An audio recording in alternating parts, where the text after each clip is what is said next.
My superpower is engineering. I've been a roboticist almost all my life now. I think engineering is just as creative as the arts. Engineers, we solve problems. It impacts the world. It makes a difference. Without IEEE, I don't think I would have the network that I have. Anyone can get involved with IEEE USA at any time. There's an immense amount of value for anyone at any career stage.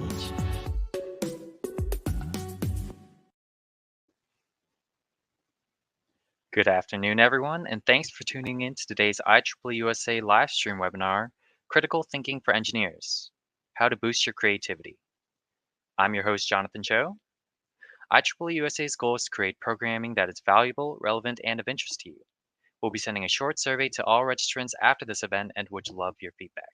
We value your opinions and would appreciate it if you could take a few minutes to share your thoughts.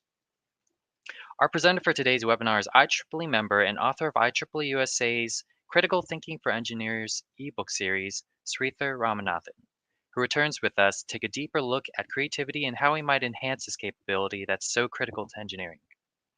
Sridhar has 30 years experience in technology companies, from startups to blue chip firms. As co-founder of Eventi Group, a product marketing agency, he's been instrumental in leading many tech firms through high growth phases. But I'll let him share more about that. Welcome, Sridhar. It's great to see you, Jonathan, and thank you again for letting me join in on the IEEE session. Jonathan, it's always a privilege. And I want to go back to your intro video a moment ago, and the speaker there said that engineering is as creative as art, and that is so true. We have a lot of creativity that's within us, and I'm hoping in this session we can really tap into some of that creativity that you all know you have inside of you. It's kind of unleashing that. So yeah, with that, why don't we get started? I have an engineering undergraduate degree, engineering physics from Berkeley. And as Jonathan mentioned, I look after a technology marketing agency. A lot of our clients, all of our clients are technology companies. So what I'm going to do today is really focus in on creativity in some very practical ways. So let me get started with, I'll wake up my slide here, come on.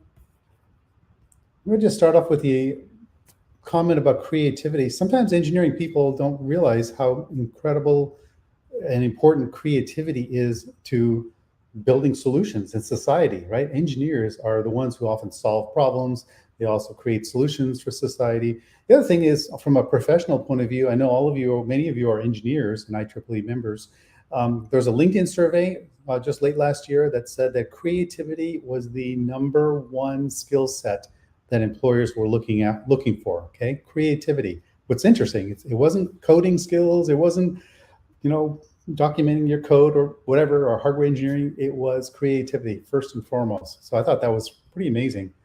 So hopefully that gives you motivation. There's also some myths, and I kind of alluded to this at the beginning, which is sometimes people feel like, oh, I'm not a really creative person. Well, there's a famous person named Ken Robinson. He's out of the UK. He's actually been knighted. He has done a lot of work in education and how do adults learn and how do children learn. One of the things he comments about is the myth of creativity. It's not that only certain people are creative. It's not just that only artists are creative, for example. We're all creative, and it's an innate, inborn ability. And the question, the skill is, how do we unleash what we know is within us already? And so today's talk, I'm really going into some very practical tips. And here are the tips. I'm going to go through 7 specific areas, okay, one by one. And I would encourage you, if you have a pencil and paper handy, maybe bring that out now, because a little bit later I'm going to ask you to draw a few pictures. So be ready, pencil, paper, reach out and grab that. But these are the 7 topics we're going to cover today, one by one, okay? And so I'll go through each of these slowly, and then I'll summarize at the end. And hopefully you will maybe check out the ebook that is associated with today's creativity webinar. I'll show that at the very end. So let's start with the first of the 7 skills on how to boost your creativity, okay? The first one is called divergent thinking. Divergent thinking sounds like a psychology term, which it is. Now, divergent thinking means thinking very broadly, expanding, ideas, generating ideas, brainstorming. The idea is to think big and expansive. Here's an Einstein quote. It's very famous. He says, "If I had an hour to solve a problem, I would spend 55 minutes thinking about the problem before even jumping to a solution." We as engineers, I know we have a tendency to, jump right to the solution. That is great. That is absolutely great. where creativity lives is in the space of some time you give yourself. And that's what Einstein is saying here. Like, hey, instead of jumping right to an answer, take 55 minutes to really dwell on the problem or the thing that's on your mind the most. So that's the first thing, is not to leap to solutions. And I'm going to have you do an exercise. Remember I told you to bring out your paper and a piece of paper and a pencil? Here's what we're going to do. One of the techniques for divergent thinking, again, to think, to expand your mind as a creativity exercise, is something called the 30 circles exercise. This is popularized by the CEO, the founder of IDEO. Many of you may have heard of IDEO. It's a great design firm. They have this fantastic book he wrote called The Art of Innovation. I highly encourage you to buy the book, borrow the book, get it from the library. It is an outstanding book that I think all engineers should read. Now, in that book, he talks about innovation. And one of the practices, which has to do with divergent thinking, is this idea of 30 circles. And the idea is just take a blank piece of paper with 30 circles, and then, and there's a link in this deck here you can use after today's talk if you like to download it. What you do is you fill in the blank circles with whatever your mind comes up with. It could be a symbol, it could be a mini drawing, whatever it is. Let the mind go, turn loose.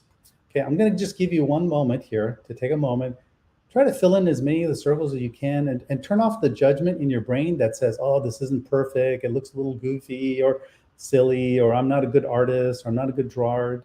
Turn all that off and just let your mind go loose. Okay, anything you want in these circles. Okay, I'll just give you a second here to do that.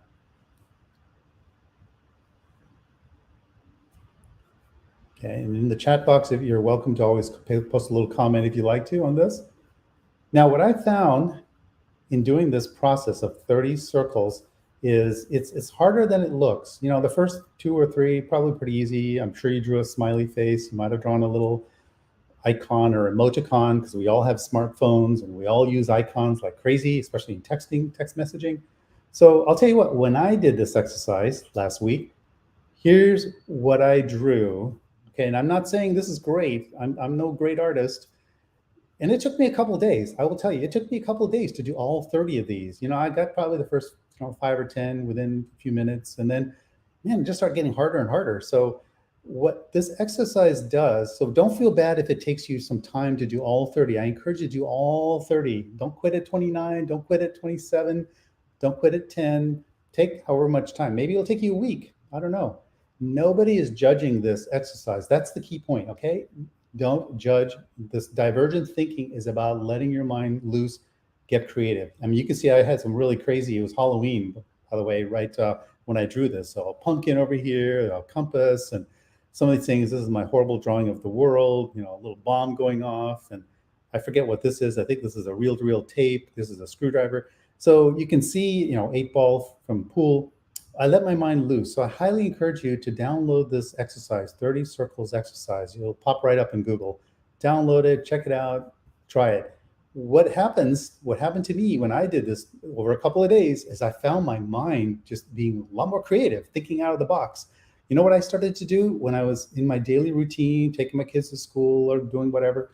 I was looking for circular objects to see, like, in the real world. So some of these things came up for circular objects. This is a button, for example, for my shirt. I noticed, hey, my shirt has a circular object. So you will find yourself, just your mind exploding with ideas. And that's the idea. Okay, number 2, divergent thinking. This is something called bisociation. This is taking 2 things that are very different, completely unrelated fields, mashing them together, and then generating something new. Okay, and there's some great examples of this kind of called bisociation. Bisociation means associating 2 things together.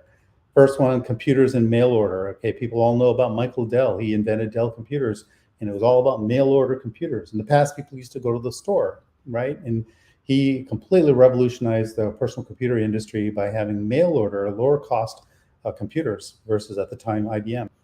So that was called a mashup. He combined 2 concepts, computers and mail order. Another famous example, we all know about Amazon. They originally started off in the book business, online books versus bookstores, and then doing this through the web. So he combined books with web shopping, and that was the birth of Amazon, which is now a over $1 trillion valuation. Here's another example of a mashup. Way back in Gutenberg, when he invented the printing press, well, what was going through his mind? that time, they had wine presses in Europe, of course, literally huge machines that press down on grapes, wine presses. There's also the coin punch to create monetary coins. So obviously he thought about, well, could we use that to print? And printing, remember, prior to this was done very manually. So he invented the printing press. Steve Jobs, taking a PC, a tablet PC at the time, smaller laptops. How do you combine the power of that with a cell phone? And those times, cell phones, we had flip phones, we had kind of more analog-ish phones, which were very clunky.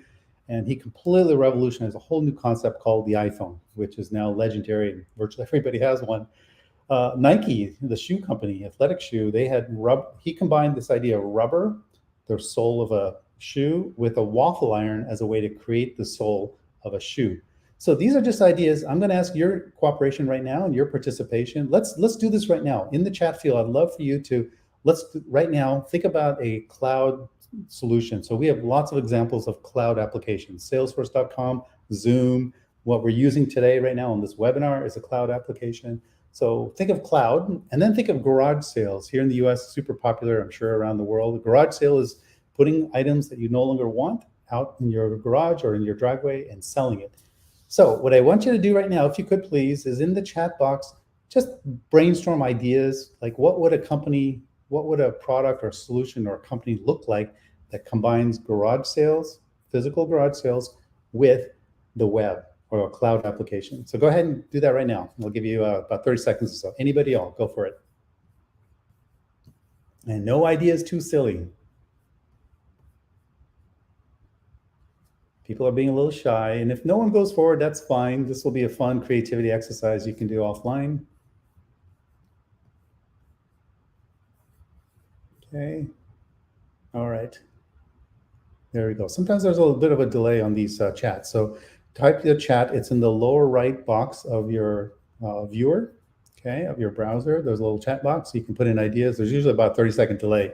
So we'll keep an eye on that chat box as we go forward, okay? So think of any two things that are just completely unconnected, disconnected, and you can brainstorm creative ideas. So we'll give you some examples here. So the idea, tip number one, we've covered one of 7 ideas. The first one is this idea of divergent thinking, and that just means expanding your mind, generating ideas. More is better than fewer. And of course, the 30 circles exercise is fun. This idea of by association, take 2 ideas that are completely disparate, put those together, and it'll be cool to see what you come up with. All right, let's move to the second topic, this concept of called cognitive flexibility. Again, rather psychology term, cognitive flexibility. What this means is just having your mind be very agile and being able to sort of think out of the box and to kind of go outside of the normal routines. And here are 6 specific practices I would encourage you to try over the next month or 2. 1, learn a new skill. This could be absolutely anything, okay? It could be anything. In my case, you know what I did during the pandemic, and a lot of things were shut down.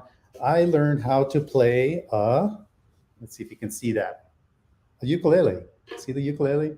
So I took lessons, 1-hour lessons every week, and over the course of about a year, I'm okay. I'm not great, but I learned a new skill, and I will tell you, it kind of rewires your brain when you learn a new music instrument. You could pick up a new language. You could pick up a new computer software programming language, all kinds of things. So try a new skill, whatever it might be, and try to stick with it.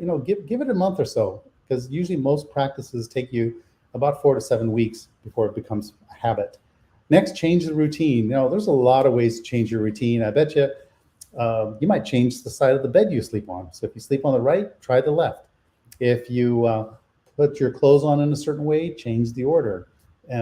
Maybe eat your meals with the opposite hand. Maybe a little clunky, but you get the picture. So just try stuff that is out of your normal routine. It could even be how you go to the store, take a totally different route, or the bank, or any chore that you have, take a different route than you normally would. What does that do? It really is this idea of cognitive flexibility. A lot of our work in the daily life is unconscious. We just do things almost rote. You want to mix that up, right? By just doing things differently than you normally do. So I'm not asking for some big breakthrough change. Another one is humor. I'll tell you, humor is an amazing way to get creative. And you don't have to be a comedian. You don't have to be a really hilarious person. Practice humor. Now, one way to do humor is improv. And in my company at Aventi Group, we actually brought in a improv artist, and he facilitated a 1-hour session. And you can just Google this up. You can just do improv training or improv class. Improv means improvisation or improvise. A lot of times you may have seen, TV shows that, whose line is it anyway? Is a famous TV show. Whose line is it anyway? Take a look at that. So improv is just making stuff up, keying off of your colleagues. They say something, you tag on to what they say and add to that. And again, you can Google it up, but I would encourage you to try improv. It's a very fun exercise. We've done it in my company, and it's really helped shake things up. Next is exercise. Exercise is really good for the brain. The brain loves oxygen. The brain loves, the flow of blood through the brain, because guess what? The brain uses a ton of resource in our body. I don't have the exact statistic. I think it's somewhere around something like 20% of our entire body usage, energy usage is in the brain. It might even be higher than that. I could be wrong. But exercise, whatever it is, it's walks, it's hikes, it's going to the gym. I got a Peloton a couple of weeks ago, and I've been going crazy, exercising every day. And it really helps. Some of my best ideas come from when I'm exercising, when I'm not actually thinking about a specific problem. So highly encourage exercise. Again, it doesn't have to be a big deal. 15, 20 minutes a day, a few times a week would be great. Number 6, a collage. If you know what a collage is just take magazines, things you get, maybe junk mail or magazines you subscribe to, or pictures from the internet. And the idea is, get a poster board, something a decent size. It could be something like 2 feet by 3 feet, good sized board. And then make a collage, means to clip these little pictures, these images, icons from magazines, from printing off the internet, anything you want. It might even be a vacation. I know a lot of us have been wanting to travel again with the pandemic. A lot of us have stayed home. You may want to make a travel collage, or you might want to make a collage about some really cool engineering concept you've been working on, maybe something related to AI or deep learning or something. But a collage is a very visual, very image-oriented creation, and it's from a collection of magazines and other articles. And just grab images anywhere you can, and then paste it or glue it on this board, and then just take a look at it. And again, the process of doing it is more important than the actual collage itself. It doesn't matter what it looks like. What is helpful, and I've done this myself, with regards to what's called a bucket list, which is what do I want to accomplish in my life on my bucket, so to speak. And it's great to put together things like, I wanted to do skydiving. So I took a picture from a magazine of a person skydiving. So I clipped that out, put it on the collage. So you could do collages for anything. So in my case, it was around life. What are the things I want to accomplish in life? So let's move on to the next topic. That's cognitive flexibility. And the main goal there is just, again, expansive thinking big, thinking broadly, coming up with ideas that normally we wouldn't have time to think about. All right, so now let's move to the next one, which is curiosity. All right, we've moved now to the third skill. Curiosity is not necessarily just inborn. It's also having a mindset of asking why, what is that about? And here's some examples. So Newton, of course, Isaac Newton, he was curious about gravity. He was looking at the moon. Obviously, the apple in the tree, I think it's a true story, fell down from the tree. He was curious, like, what makes gravity work? How does this thing work? This thing called gravity. And obviously, he came up with some amazing physics principles, F equals ma over r squared. So the force is inversely proportional to the radius of the Earth. Einstein was curious about time and space. So obviously he's done some breakthrough thinking in that area, theory of relativity, special theory of relativity, general theory of relativity. The second one, the special theory of relativity, is where he covers a lot of this. It took him many years. Early in his career, he did some breakthrough thinking, and it took even more years to build upon that. Next, this is a very real example. Jennifer Della Osa was a 17-year-old girl going on 18, and she was very curious about building a car, and she literally built a car from $700. Obviously, she got pieces and parts and put it together, and she learned how to do this, and she went on from there to get an engineering degree. And this is a EE World article where she talks about that. So you may just want to Google up Jennifer Della Osa. And it's just an example of our creativity comes from curiosity, just being curious. She was curious, like, hey, can I build a car?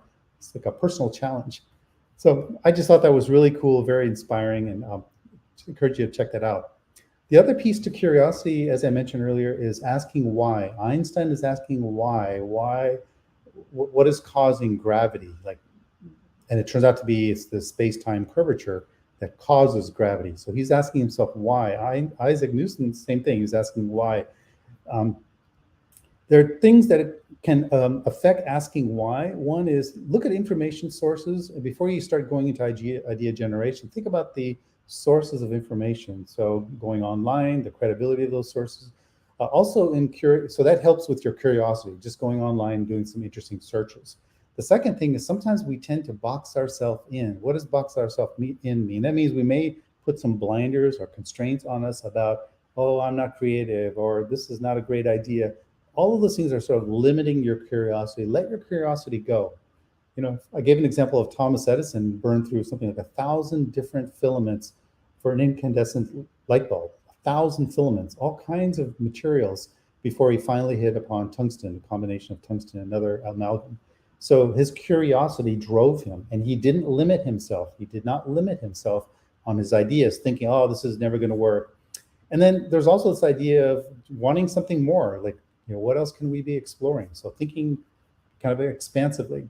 So asking why. So we have a practice here. It's another very common practice. It's called the 5 whys. In marketing, we do this.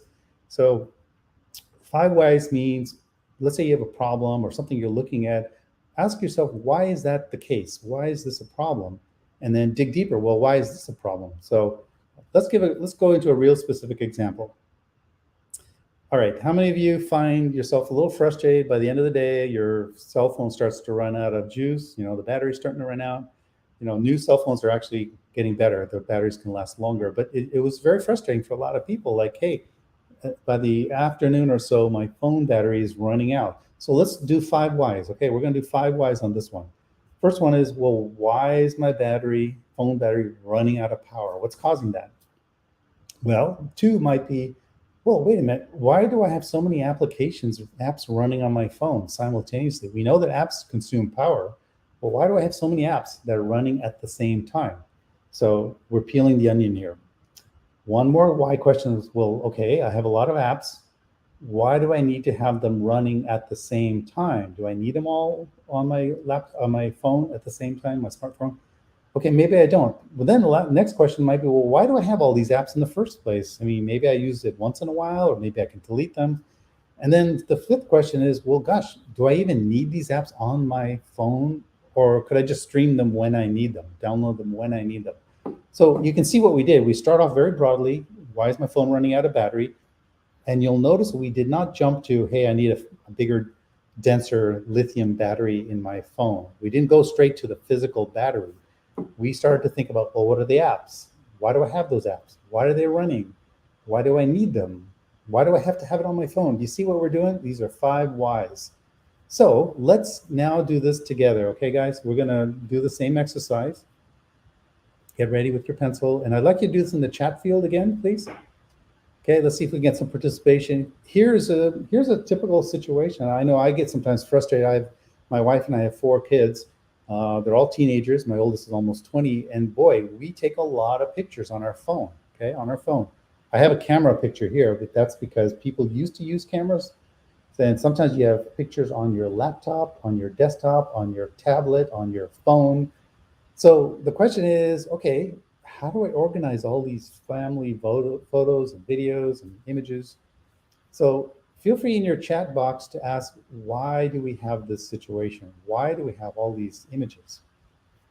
Okay, feel free right now if you can place some comments. You can. We're going to ask a why question. I'm asking you to put in the chat box a why question.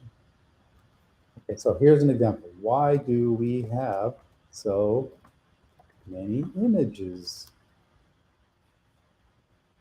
captured? Okay, I'm just going to kind of plant the seed here.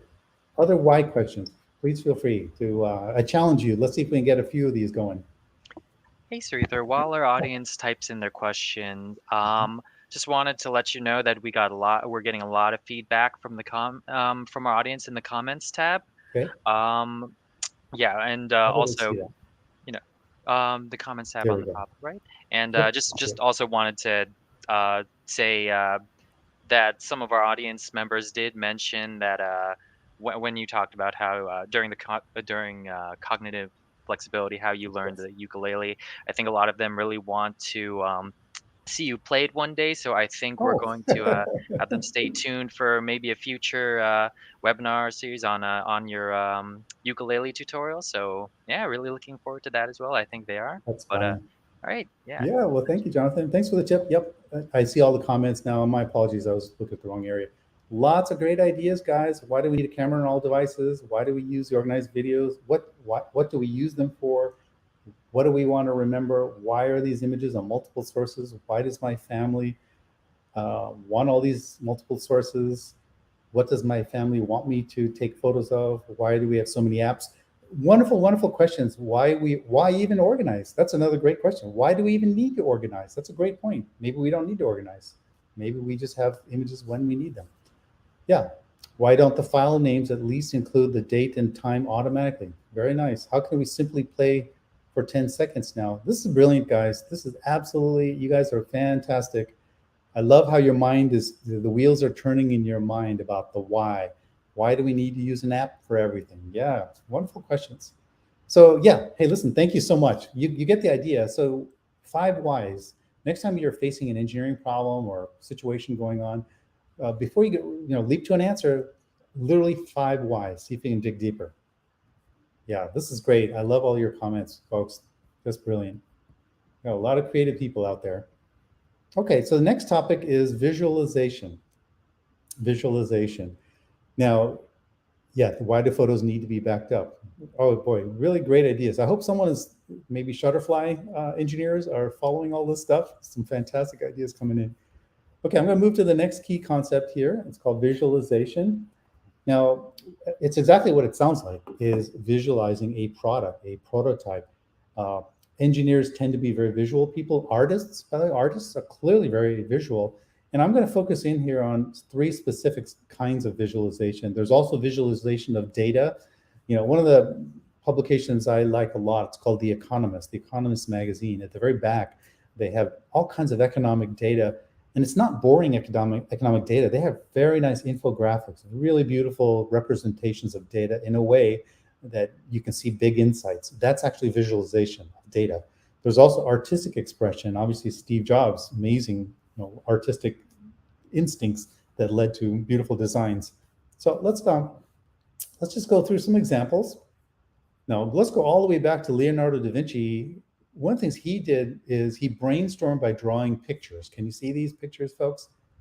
This is a bellows. This is used for a furnace, to drive up the intensity of the flame. He was goofing around with that. You can see some other stuff in here. I can't even tell exactly what this are. This is an actual image. I cite this source here. Okay, 1899 was at the time this was taken. But you can see that what he's doing is brainstorming, letting his mind go free. He was visualizing concepts. He didn't necessarily write about it. And he had some notes in here. By the way, he did reverse writing. You notice all this writing is from right to left, and it was kind of code to keep things secret. He was very big on keeping things secret for a while. Okay, another visualization I mentioned a moment ago is Steve Jobs. He is a phenomenal design brain. He had a very good eye for design. And so the 3 things he did when he and his team at Apple designed the iPhone, which is a breakthrough concept. This is not the actual photo, by the way. This is not the actual sketch. I had to borrow this one. 3 things he was thinking about. One is, if you think about a traditional keyboard, it has the QWERTY, Q-W-E-R-T-Y style keyboard. It has a stylus that you're using for interacting with device. He thought that was very clunky. Could we devise a phone where we don't need that? There's also software apps that are available to the user that are much larger screen. And then thirdly, something thin, a profile that will be really easy to carry around. So he wanted these 3 things. He wanted some kind of keyboard that was not clunky like a typical QWERTY keyboard. He didn't like the stylus, because the stylus, if you remember, some of the early devices required you used to have a little pen device and write on it. I used to have an old HP device like that. It was really cool at the time, but it was a bit clunky. And then software apps, there was an explosion of applications for mobile at the time. How do we make that at the fingertips of that user, that phone user? And then how do we make this thin and thin profile you can carry around and very elegant? So those are 3 big design challenges. And so his team and he, they did a bunch of visualizations. They did a lot of mock-ups to come up with some ideas. Thank you, David Hyman, for your comment. There's also visualization, audialization, kinetization. It's true. There are many kinds of visualizations. Today, I'm just concentrating on a few. And it's true that Leonardo da Vinci was left-handed, so maybe it was easier to go right to left.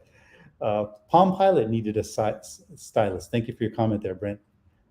Palm Alphabet. So you actually had to learn how to talk to your machine. The machine should have learned how to talk to us, not we had to learn how the Palm speak. So all of these are ideas of visualization. Okay, we're also, my 4 kids, boy, all of them in high school, they all learn how to do 3D printing. Many of you who are engineers, maybe you're kind of in the hardware field and you're actually prototyping things. 3D printing is awesome. They used to cost well over $5,000, $10,000. You can now get these things down to around $600, $700. Just go on Amazon and do a 3D printer. You'll find some pretty nice devices. This is wonderful for creativity. You can let your mind go free to create whatever you want. Okay, 3D printing. Very cool stuff. So these are 3 ways that you can do some visualizations. Here's another way you can do visualization.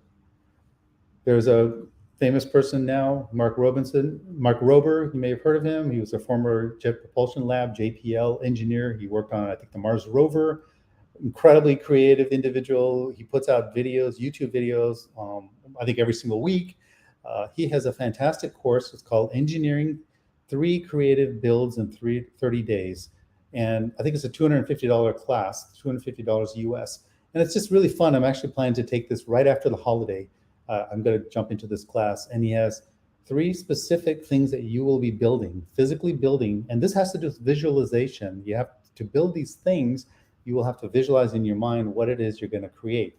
And I highly encourage you to go to his website. Again, it's Mark Rober. Just Google up his name, R-O-B-E-R, and you can see it right here, Mark-Rober-Engineering. Really fun guy, very, very creative. And the thing I like about him is he's inspiring. If you go to his website, it makes you want to go create something. And we're all engineers, right? We love building things. Again, sometimes maybe it's a software app, sometimes it's a hardware thing, sometimes it's maybe data visualization. You never know. So, and then in monthly.com, there's an IEEE section. So thank you very much, Jonathan, for posting that. Yes, there's some great resources. Highly encourage you to check it out. So this tip on visualization is to just start drawing, draw pictures. Drawing is amazing. It actually engages a different part of your brain. I think people will say the right hemisphere lights up much more when you physically draw. Now, you don't have to be a great artist. Again, turn off the judgment filter in your brain. You can also do 3D printing. You can do physical prototypes. You can use your computer. You might even have some CAD design software. Some of this is actually free. You can get online. And the key here, again, is to suspend self-criticism. It's so easy to judge yourself. And the whole idea of creativity is suspend judgment. I'm going to close with that at the very end here. So that's tip number 4. Okay, we got a couple more to go. Next tip, this is now on the concept of abstraction. The idea is to step back from the detail down in the weeds and look for something that is completely out of the box, big, open, kind of big picture. This opens up some really creative pathways. So the idea here is called abstraction. Let me give you a real specific example of abstraction. Tesla. Some of you may have seen Tesla Model 3s, Model S's roaming around. Now there are a lot more EV, electric vehicle cars. And you'll notice something fundamentally different about that dashboard. The driver, see this driver instrumentation? There are no panels and knobs and buttons and all that. They just have what looks like an iPad. It's a one physical computer device. So what did the Tesla engineers do? Well, they step back and say, okay, what is an auto driver? What is the driver trying to accomplish?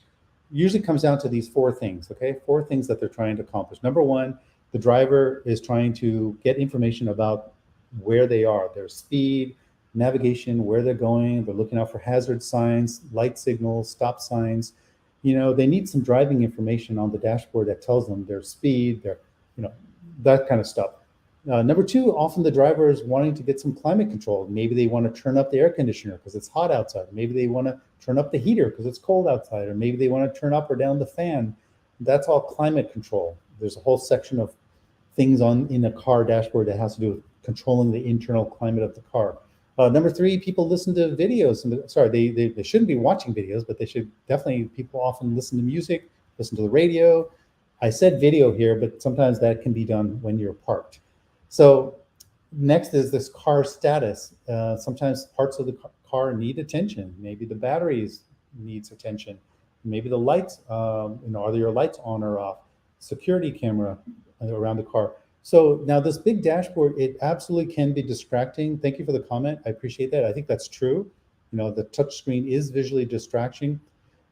So some people definitely prefer tactile buttons. I'm not saying that that's wrong. I'm saying what Tesla has done, which is very, very popular, is that you've got lots of, yeah, Jonathan, do you have a comment? I'm so sorry. No, Sure. I lost signal. Apologies for that. No problem. Yeah, so all I'm pointing out is what Tesla has done is they've abstracted the concept of the typical car dashboard and all the buttons and knobs and things that are on there. Some people like that, some love it. I happen to drive a BMW and I love that car. I also have a Tesla, by the way, my wife does. So we have both cars. And the point of this is to step way back and think about functionally, what is somebody trying to accomplish functionally? It may be software when you're designing software. Functionally, what is that person, your customer, what is the customer, what is their job? What are they trying to accomplish? And that's what Tesla's done. They've kind of abstracted what a typical driver is trying to accomplish sitting in the car. And then of course they put it all together on a display. And again, that seems to work well for a lot of Tesla fans. So there are 5 things you may want to do to spur your sense of abstraction, your ability to step way back. Number 1 is to step back, right? Look at the overall context. And then you can see that what they asked, the Tesla engineers asked, is why do we need all these car buttons? Maybe some of them are not necessary. Maybe some are. Again, I'm not making a judgment around what Tesla's doing is good or bad. I'm just saying they asked the why question. They also, another example would be Wilbur and Orville Wright when they were looking at creating the first airplane. Okay, they did extensive studies of birds. How do birds fly? They drew pictures of birds and how they flap their wings, how they glide, how they coast, and they noticed the airfoil pattern of the wings. So they were looking for an analogy, the bird analogy, and how do we apply that to human flight? So very interesting approach. So sometimes engineering comes from the animal kingdom. We've learned a lot of things from the animal kingdom. The skin of a shark, the outer coat of a shark is it's like Teflon. Nothing sticks to a shark. Sharks don't have barnacles. That's because their coat is got this certain pattern that really deflects things from sticking from it. The U.S. military has actually devised military clothing where nothing sticks to it. So that's a great analogy.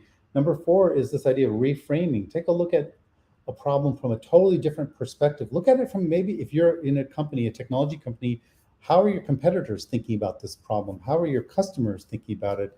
How might other departments within your company outside of engineering, maybe it's your customer support team because they're dealing with customer complaints every day. How are they looking at this? So reframe means take a different perspective when this comes up. Sleep on it. Some of the best ideas come during sleep. You may have some wonderful creative thoughts that pop up in your sleep, and the next day you have some great ideas that come to you. So all of these things, yeah, biomimicry, thank you for that. Situational analysis, David Verduin, nice comments. Thank you for your comments, by the way. I really appreciate them. I wish I had time to go through each and every one of them, but I love your contributing. We're kind of crowdsourcing fantastic resources here. So take a look at that. So these are abstraction. The next topic, number 6, we're almost done here there, Jonathan and team. Number 6 of 7 is imagination. Oh my gosh, what can be more creative than letting your mind go free? Einstein, of course, did that. And his comment was interesting. He's saying, logic will only take you so far from A to Z. Imagination is going to take you much farther, everywhere. It'll take you everywhere. I just love that quote. So imagination, let's talk about imagination. So some of the most ordinary things are ripe for imagination. So some of you may have heard of the Ring doorbell. The Ring doorbell, you can see this couple here looking at the door. The doorbell has been around for probably over 100 years. The idea that someone comes up to your door and rings the doorbell, right?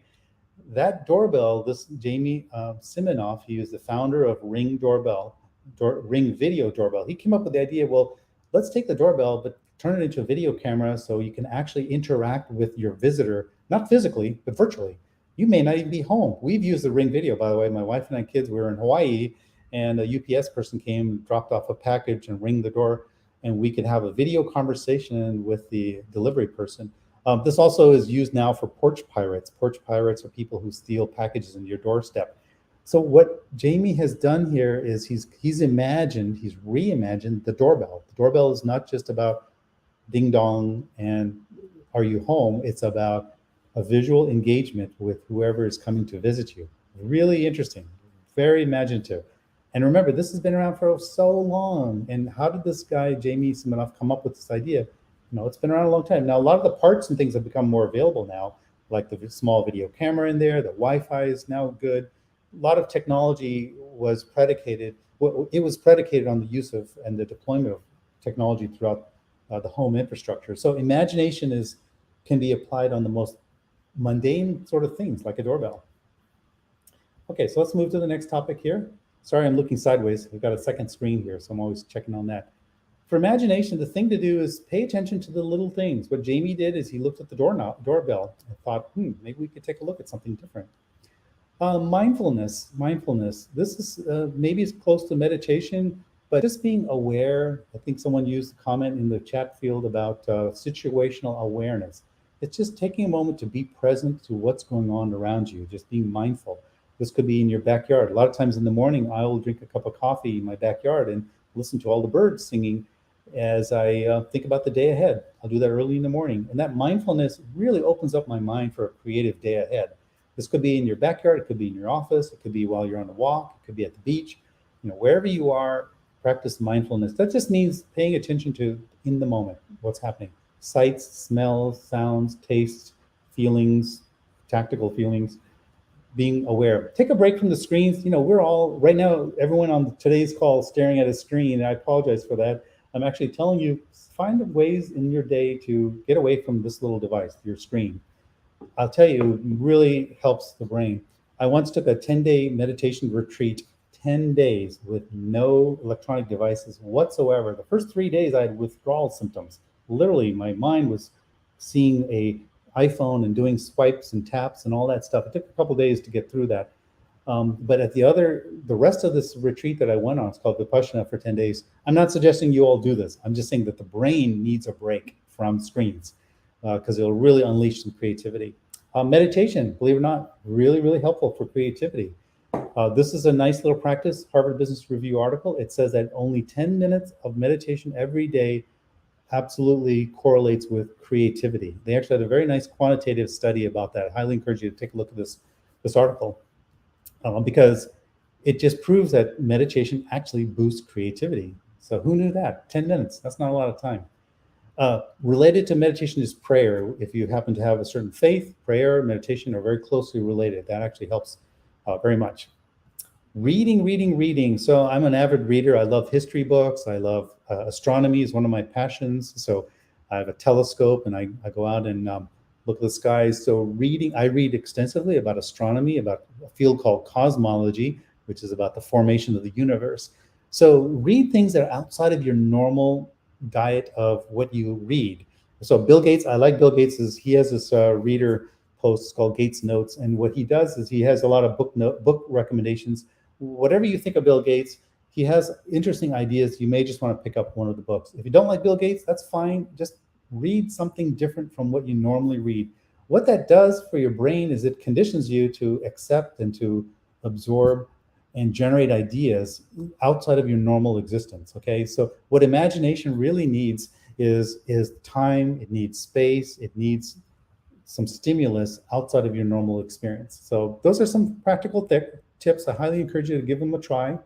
I'm mindful of time, by the way. That's why I'm speeding a little ahead. We're getting to the last point. Ultimately, creativity is all about just suspending judgment, to create that time, that space, that permission to allow yourself to let the creative juices flow. Now, there's absolutely a time and a place to I talked about divergent thinking. There's something called convergent thinking, which is now that I got a bunch of ideas, how do I pick the best ideas? How do I reduce this to now the top 1, 2, 3 ideas that are worthy of taking forward in developing and ultimately commercializing?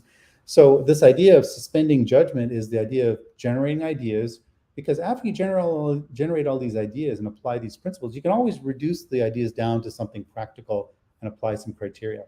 So that's what I highly recommend is suspend your judgment, give yourself some permission to do critical thinking later. Say, you know what, I am definitely going to use you more. Typically, it's more left brain-ish or executive function, your front.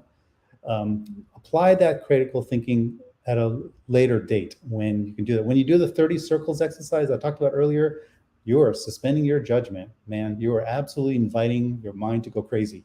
So that's what I mean by suspending judgment. Highly important. So that last tip is get in creative mode. Hold up on the criticism, the evaluation, the judgment.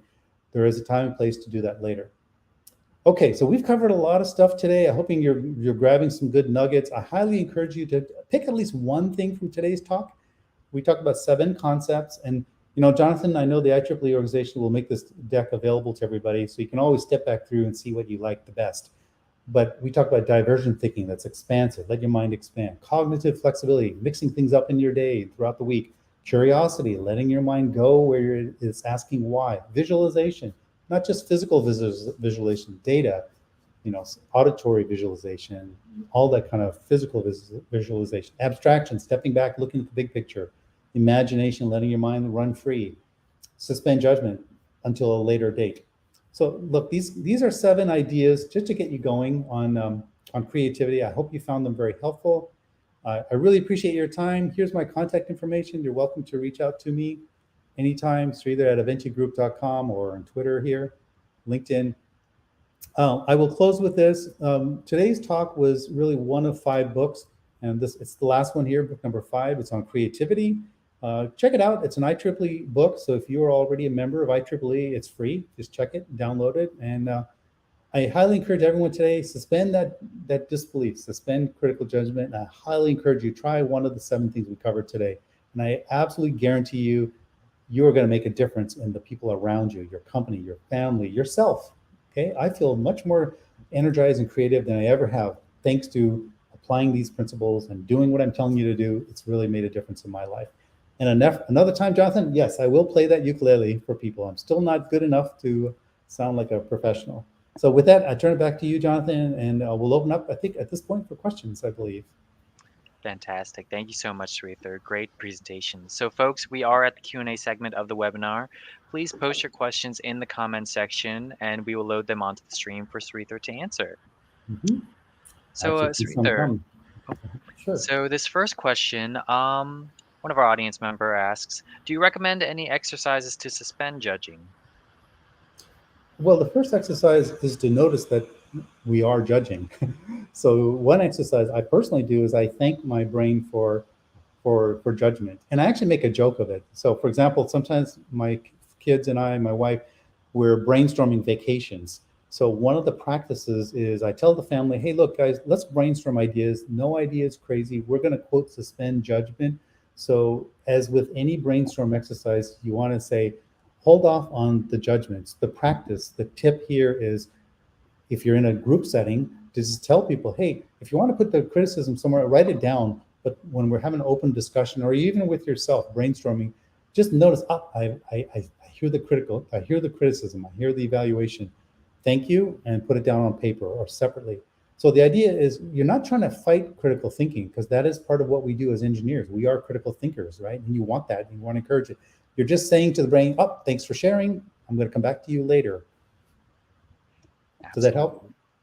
Yeah, no, definitely. Thank you for the insight. Easier said than done. I will tell you, it's hard. It's really, really hard to turn off that critical thinking. Definitely.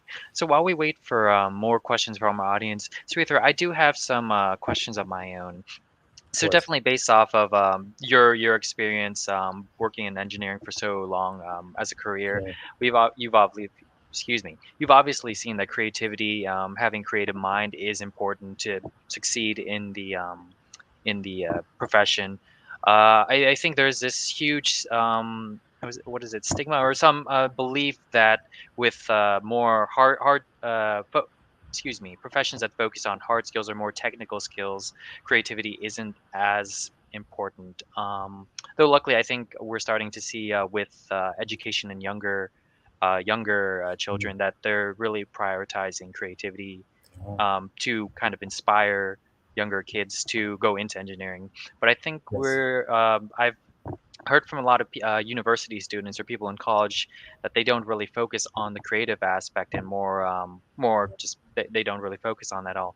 Did you do you have any insight on that? Did your college curriculum ever focus on creativity as much or?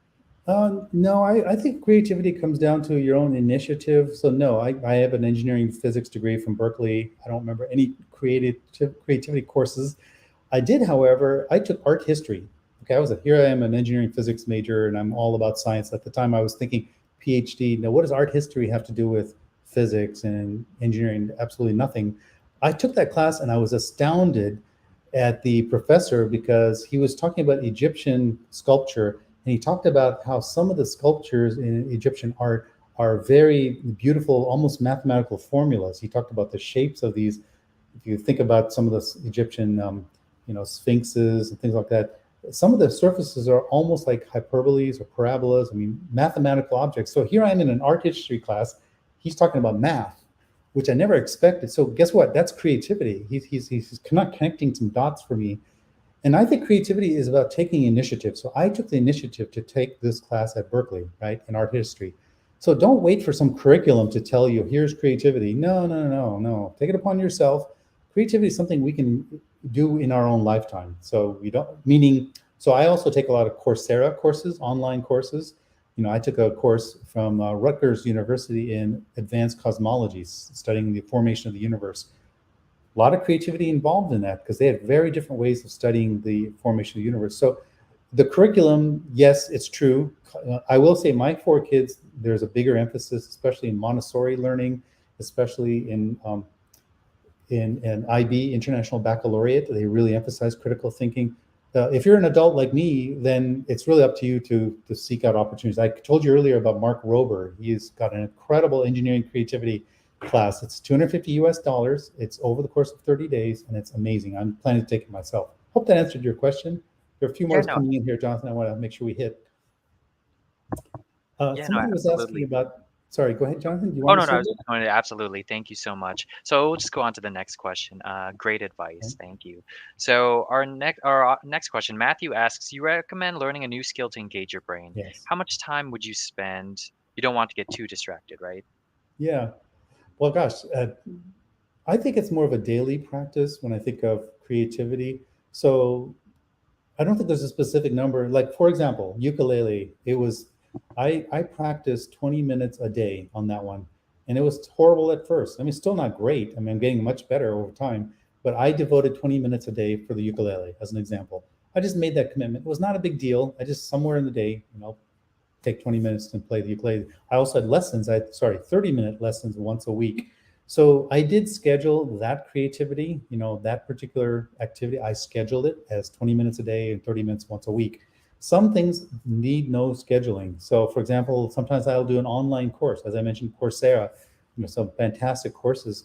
And it's on demand, meaning one day I'll do absolutely nothing. Another day I might go in and spend 45 minutes. So the more important thing is if you can schedule it in a daily, weekly basis, try to do that.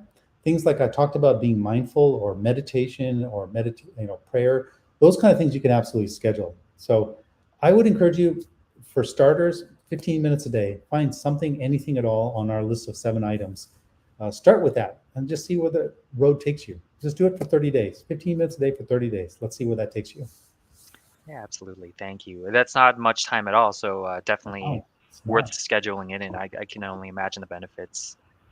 This next question, David asks, any specific methods to do the 55 minutes of studying before solving? Um, Methods. Well, I can tell you what Einstein did. He just stared off in space, and he literally just sat around for 55 minutes. And again, that's a very literal example. He didn't literally take 55 minutes. What he did was just walk around, sit around, read, sort of get his mind off the immediate problem at hand. So no, I don't think there's a specific method for the 55-minute thing.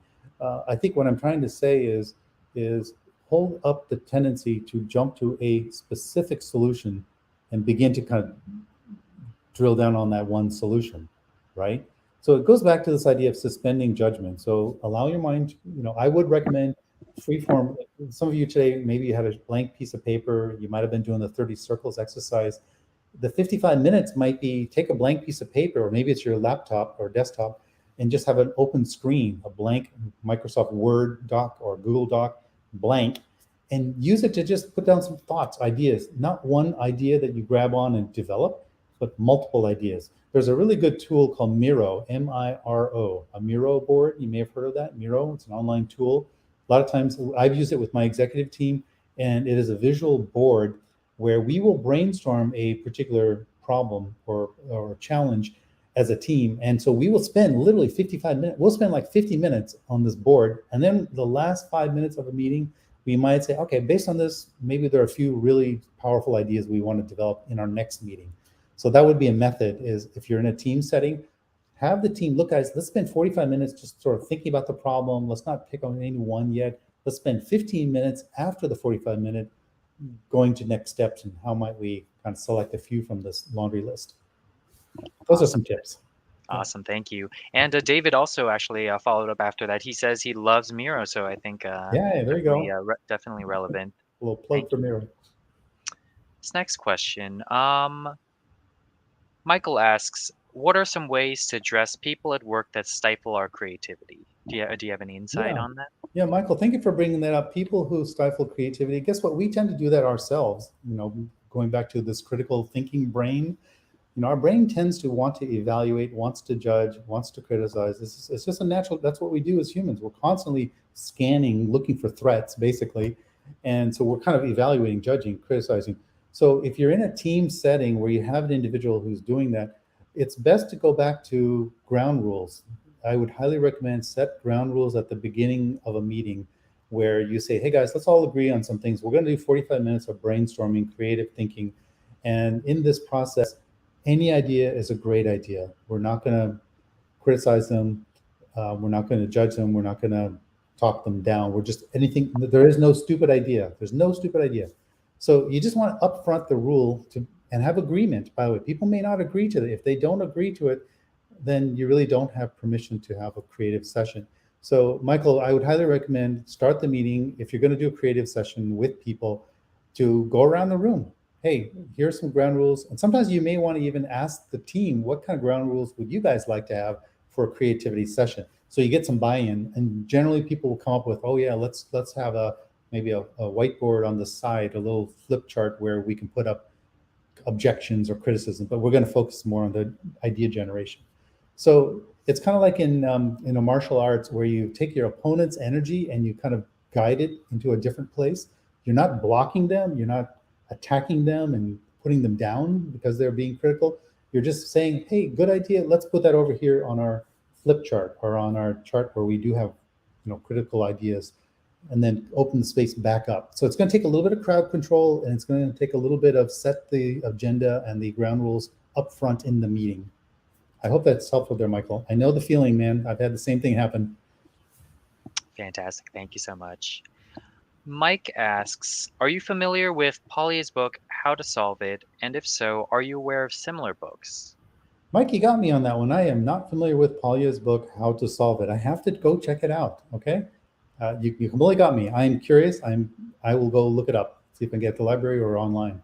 Thanks for the tip. So I don't know how to answer your question of similar books. No worries. We also had some insight from our audience members, actually. Jody said that there's a book called Math and the Mona Lisa that talks about yes, math. And several other of our audience members have given their insight on other books, similar books. So thank you to everyone for pitching in. This next question, Peter asks, do you keep a notebook of all your wild ideas for future references? Or do you do anything to, keep them on hand in case you need to remember them later on? I do have a little notebook where I jot down ideas. I've actually moved it to virtual. I originally had a physical notebook. And what I found is that I don't always have the notebook with me. So guess what I have in my little iPhone here? I have a notepad, okay? And in the notepad, so whatever device you have, you probably have a little notes app in there, okay? And in this notes app, guess what I have? I have a little thing in there for ideas. And not just ideas, I put books. So today, after today's webinar, I want to go back through and look at these book recommendations. So I'll put these book ideas in my notepad section of my app. So it is really good to keep that running list, of ideas, because sometimes I'll forget about it. I'll go back and I'll go, oh yeah, I forgot about that. It'll stimulate more ideas. So yes, a notebook, notepad, something virtual tends to work better. Some people, I forget which scientist did this, but it'll come to me later, but he had a notepad by his desk, a physical spiral bound notepad by his bed, excuse me, not his desk, his bed. And he would wake up in the morning after dreams, and if certain ideas come up, jot them down. And so I think that's a good practice for sure.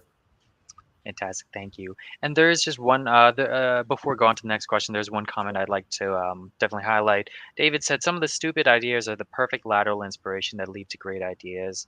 So I definitely think that's definitely a great belief in. Yeah, there's no such thing as stupid ideas. Yes. Thank you, David. Excellent comment. This next question, let's see here. Hector asks, what do you recommend for practicing meditation? So I guess any sort of insight, like maybe setting or specific techniques? Well, gosh, there's a whole lot of literature on meditation, and I'm not an expert on meditation. I just personally, what I do is I like to meditate before I go to bed, believe it or not. I do it twice. I do it once in the morning. As I mentioned, I take my cup of coffee, I go in the backyard, listen to birds, and I'm literally meditating for like 10 minutes or so out there.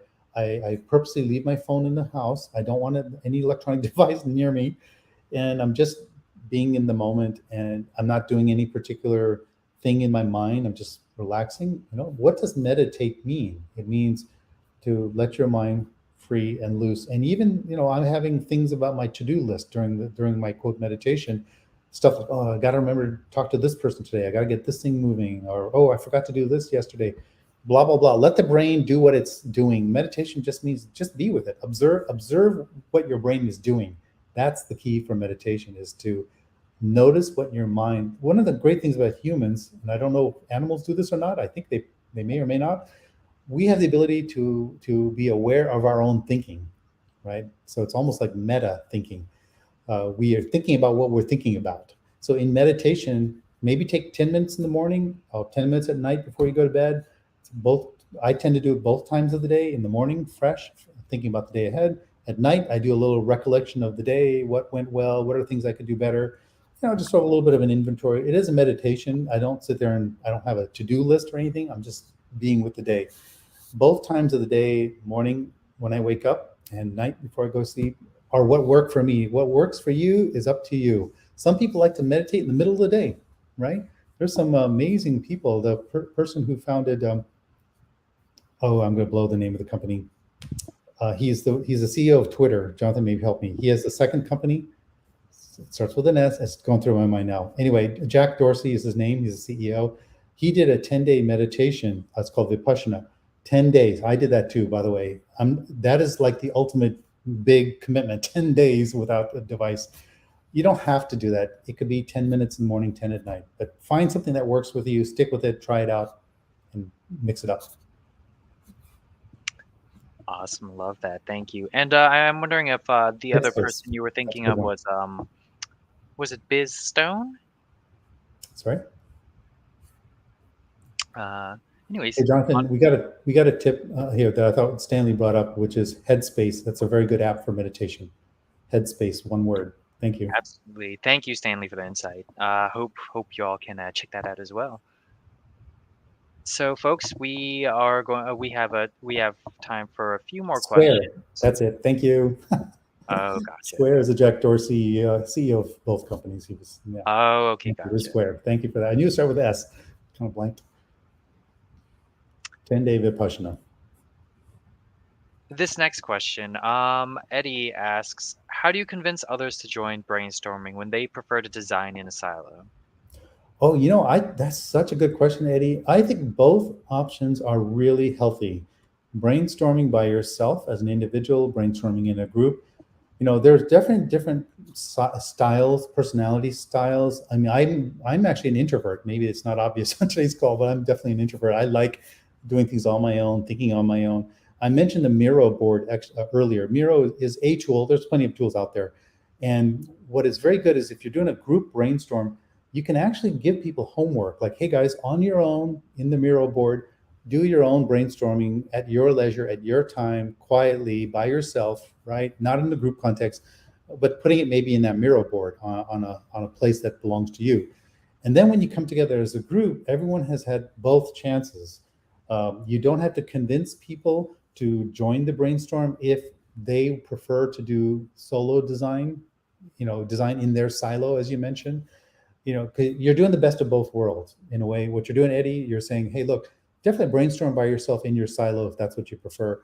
Ideally, there's some way to capture that work, that thinking, that rich creativity. There's some way to do it. Miro is one solution, but you got to think about maybe use some other Google solution or Microsoft solution where you can facilitate individual creativity yet group collaboration.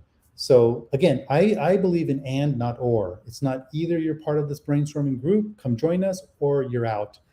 It's rather and, like, hey, go do your individual silo designing whatever way you want to, and then please come back to the group and we can come back together and discuss and further the brainstorm discussion. That's how I would think of that. I hope that answers your question there, Eddie. Fantastic. Thank you so much. Brendan asks, you undoubtedly have many novel ideas in your virtual notebook. When or how do you decide later which to pursue? The ideas actually, and I think authors will tell you this and artists will tell you this, scientists, usually it's the idea that leads you. It's not your picking. It's actually taking hold of you and moving you forward. I don't know if that makes sense. So for example, in my little virtual notebook notepad thing, I'll look at it, but there's something that may start taking a life of its own and take me over. And it's like, okay, I'm going to do that. So for example, this ukulele thing, before I chose the ukulele, I was thinking about all kinds of, saxophone maybe. I know I wanted to do a musical instrument. I didn't know which one. So with this, how did I decide which to pursue question is that it just came to me.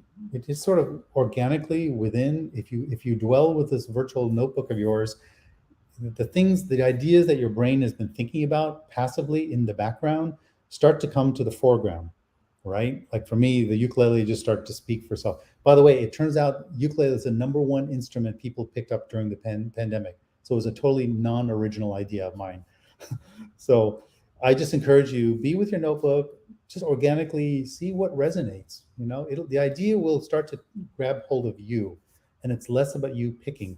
There is a creative analytical process, which is, okay, several things are grabbing my attention. You may want to vet, have some criteria, like which ones do I really want to spend more time thinking and evaluating? Fantastic. Thank you so Yeah, much. sure. So, folks, unfortunately, we are out Yes. of time.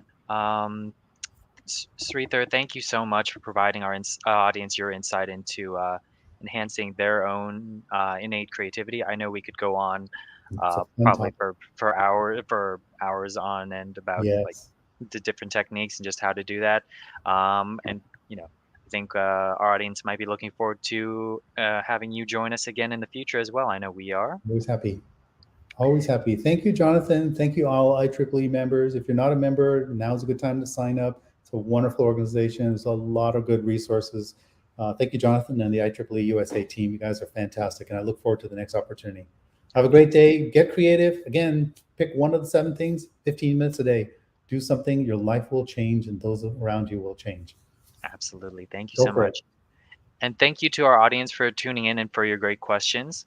As mentioned at the beginning of the webinar, we will be sending a short survey to all of our registrants after this event and would love your feedback regarding this webinar. We've provided links to Sridhar's IEEE USA Critical Thinking for Engineers ebook series, which are also free for IEEE members in the comment section as well. So be sure to check that out. Check back daily on our social media for future live stream updates, and we hope you all have a great rest of your day. Thanks, everyone. Have a great holiday. Take care.